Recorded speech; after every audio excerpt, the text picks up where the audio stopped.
ഇതാണ് അമ്മച്ചിയുടെ വീട്ടിലെ കാർത്തിക ദീപം. അമ്മച്ചിയുടെ വീട്ടിലെ കാർത്തിക വിളക്കാണ്. ഉണ്ടാ എത്തിച്ച് വെച്ചിരിക്കുകയാണ്. അമ്മച്ചി വന്നിരുന്ന എല്ലാം കാണയാണ്.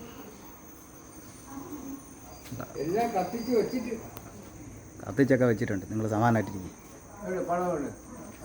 എല്ലാം കത്തിച്ചിട്ടുണ്ട്. ആ പടെ 2, 1, 3 പേരുള്ള വീട്ടിൽ ഇനി എന്തിനു കത്തിക്കാൻ? അമ്മച്ചിയുടെ വീട്ടിലെ കാർത്തിക വിളക്കാണ്. എന്താ അമ്മച്ചിയുടെ സൗണ്ടാണ് ആ കേൾക്കുന്നത്. അമ്മച്ചിയുടെ വീട്ടിൽ കാർത്തിക വിളക്ക് കത്തിച്ച്.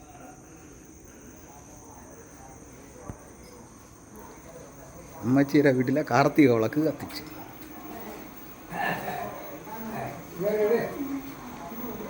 അമ്മച്ചിയുടെ വീട്ടിലെ കാർത്തികയാണ് വിളക്ക്.